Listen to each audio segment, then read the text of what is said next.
Tavaline autokasutaja ei pruugi teada, millist jahutusvedelikku oma autos kasutada. Kui teatakse üldjoontes siis seda, millist värvi ta on, kapoti all on väike kanku, on ta siis roheline või punane.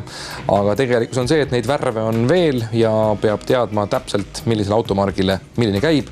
Küll on mõned väiksed erandid, aga sellest automaailma spetsialistidega kohe ka räägime. Üldjoontes nii ta käib, et kui te ostate oma jahutusvedeliku usaldusväärse müüja käest ja lasete seda paigaldada usaldusväärses töökojas, siis üldjuhul teile ka õige jahutusvedelik müüakse.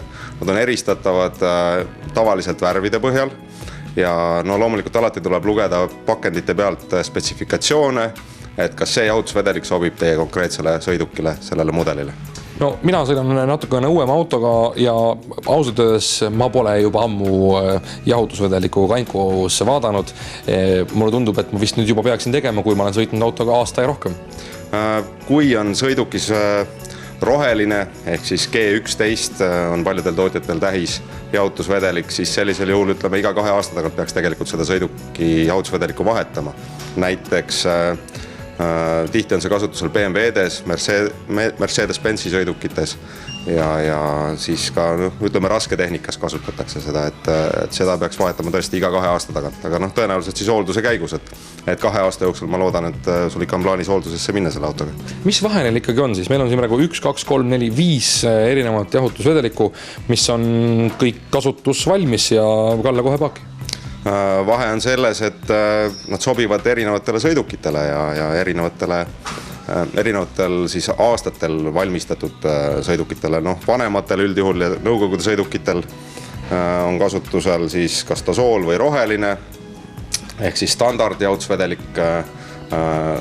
Meil ta siis vastab G11 spetsifikatsioonile.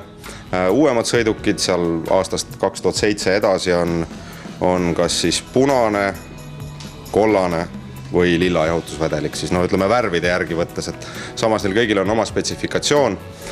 Punane, mida automaailm müüb, on siis G12 plus spetsifikatsioonile vastav, kollane samamoodi G12 plus ja siis lilla või violetne on siis G13 spetsifikatsioon. Ja G13 peaks natuke rääkima.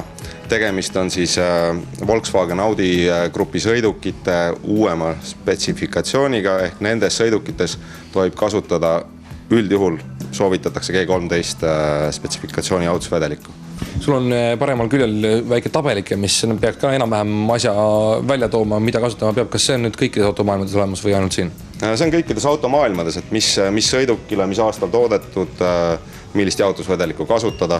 Samas alati on ikkagi kasulik, et kui on võimalik astuda automaailmast läbi, meil on täiesti pädevad müüjad, kes suudavad öelda, et mis sõidukile, mis jahutusvedelikku tuleks panna. Ja see on nagu selles mõttes oleks kõige kindlam valik, et kui ikka üldse ei tea, siis soovitan tulla läbi kindlasti automaailma poest, töökojast ja küsida nõu. Ja olgem ausad, selle valmis pudel maksab siin 2 euro kanti, vist ei ole väga kallis kraam ka. Ei tohiks olla suur kulu, ütleme korra 2 või 5 aasta tagant seda vahetada, et punasel jahutusvedelikul on see vahetuspealt 5 aastat, rohelisel tasoolil kuskil 40 000 kilomeetrit läbisõitu 2 aastat oleks nagu soovitatav selleks, et ei tekiks mootoril probleemi.